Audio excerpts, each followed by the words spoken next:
Hi there everyone, and welcome back to another Miss Ink Stamps video. I'm Cassie. We're going to be making a winter card today, but we're going to be using a holiday stamp. This stamp is called Holly Jolly Christmas, and I just figured sometimes it's good to go through your stamps and see how you can use them in other ways. Like this one is called the Autumn Thanks. So we're going to combine that along with the wood grain frame. It's got all those great dies in there to make whatever words you want. And so, and I'm going to pair that up with some of my very favorite right now, this mixed media paper pad from scrapbook.com, because yeah, this paper is thick, can handle all the mediums, and it's nice and smooth. To save a little bit of time, I went ahead and die cut out the frame out of some craft cardstock using that wood grain frame. Look at that. It gives this beautiful detail all around it, and we'll enhance that a little bit more with some ink, but it's going to frame up our card very nicely. So that paper pad is 4 1/4 by 5.5 inches, so it's the full front of an A2 size card. And we're going to go ahead and put both of these pieces in there inside of our mini Misty, because I just want to line this stamp up there just to make sure that I have it in the right spot. So I'll set that in there, pardon my head, just kind of moving that around to be where I want. I do want a little extra space at the top, so I'll pick up the stamp and then I'm going to ink that up using some VersaFine Clair Nocturne ink. But before I do that, because I do want to do a little bit of watercoloring, I'm going to bring in my clear embossing powder along with an anti-static powder tool. But we're going to go ahead and ink up that stamp, and we'll stamp that down just a couple times. We're using some VersaFine Clair Nocturne ink. This is a beautiful dark black pigment ink. And then I'll take away that wood grain frame and we'll cover that with that clear embossing powder. And then I can heat set that off camera and then it'll be ready to go. So I did go ahead and heat set that. Yeah, not on camera. Sorry about that. And now we're going to bring in our watercolor pencils. These are the Tim Holtz Distress watercolor pencils. This is set number 3. I have all 6 sets. It's taken me a little bit of time to get those, and I know I'm kind of late to the party, but I like to sometimes just grab one set and see what I can do with it, because oftentimes we don't have all the sets, right? You know, like it took me a little bit of time to get all 6 of those, and so it's fun to challenge yourself just to use the one from time to time. I'm starting off using that gray one. We're going to increase our speed here about quadruple. Right now we're only double time what I would normally color, but we're going to quadruple it up here in a second. And I am, as you can see, taking my Waterbrush and I am taking it directly to the pencil, and I'm just grabbing that color and putting that right on the paper. And then the reason I did go ahead and emboss this is because I wanted to leave little wells. So if you emboss your images, it's going to obviously give you a bit of a raised image. And then you can go from one spot to the next and not have to worry so much about colors bleeding into each other. Now with the smaller spaces, you still have to be a little bit careful, but that's part of the reason why I really do like heat embossing my images with some clear embossing powder, because I don't always like to take all the time and, wait for one part to dry and then, go to another part. I like to just not have to think about it a whole lot. Now we're bringing in a brown, and like with any watercolor, we're going to have to build this color up a little bit just to add that dimension that we typically like to have. So I am going to wait for that to dry just a little bit, and then I'll add a little bit darker parts, using that same technique. These pencils can be used in several different ways, and right now I'm kind of focusing on just the water brush to the pencil, but later on I will color right on the paper and then blend that from there too. Now this is what I was talking about. I took this stamp set, which was called Holly Jolly Christmas, and I decided I wanted to make a winter card.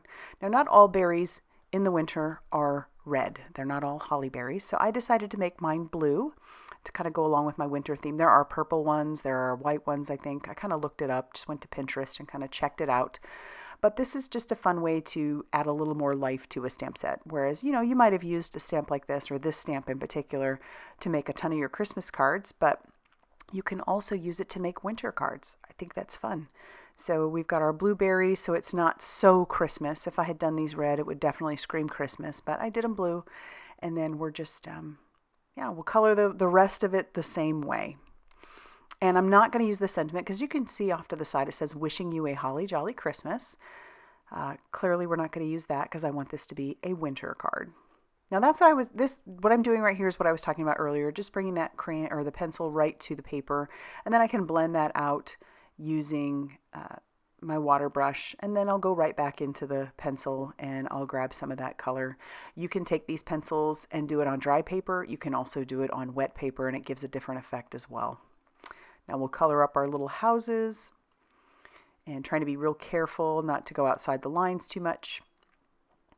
And I do have just like a microfiber rag off to the side so I can wipe my brush off in between using each pencil so that I don't drag that color into the next color.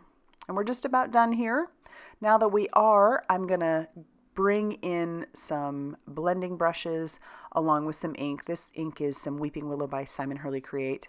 And by blending that ink onto our wood frame, it's gonna kind of enhance the embossing that this die had put onto that cardstock. And I think it looks great. Cleaned up my mess. I'm bringing in a light blue ink. This is called Minty Fresh, and we're just going to blend that around the edges. The reason I want to do that is because putting this frame over the top of my card panel is going to make a little bit of that white show on the sides, which is not a big deal, but I didn't want it to be so stark white. So I did the Minty Fresh, and then I didn't separate all of my letters. I went ahead and die cut all the letters because, especially for the word winter, because that's what I'm using, I just need one of each of those letters. So I went ahead and die cut the whole thing out and pulled out the letters that I need. I'll save the other letters for another project. And I'll just use some liquid glue and I'll adhere down my frame to the front of my card panel. And then I'm going to bring in a white piece of paper, and we're just going to use some reverse tweezers along with a little bit of liquid glue, and we'll start with the R and we'll work backwards. That way I can make sure everything is on there nice and straight and I have plenty of room. Kind of funny when you're thinking about spelling things backwards, just trying to make sure that you do it right. It might have been a better idea for me to actually set it out, spell it out, and then I could have pulled the letters as I needed them, but we went ahead and tested it. Just went.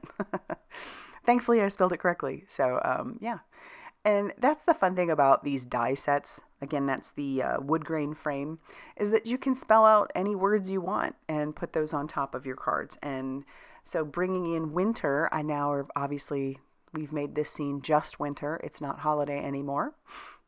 And those blueberries, which by picking the dark blue color that I chose for the word winter, it also makes the winter berries themselves pop. And so we'll put our tittle on our winter word, and then we're going to trim this down a little bit. And I'm leaving that backside a little bit long, but I did bring in the word wishes. That came from that autumn thanks. So once again, bringing in a stamp set that has the word autumn in it, but it has all those other great words in it, so I could combine this. So we've got winter wishes. Not only did we use an autumn stamp set, but we also used a holiday stamp set, and we made a winter card. I'll trim off the excess, and then I can put some liquid glue on my panel to attach this down to my card base, which was 5.5 inches by 8.5 inches, scored at 4 1/4. And then once that's on there, that's going to finish off our card for today. I really love how this turned out. I love that I was able to utilize a couple of stamp sets that you typically might not use for winter, but I like how it turned out. So if you like this video, please hit that like button. Definitely consider subscribing if you haven't already done so. And be sure to check out all that Miss Ink Stamps has going on over on their blog, Facebook page, and Instagram for more crafty inspiration. Thanks for stopping by, and we'll see you soon.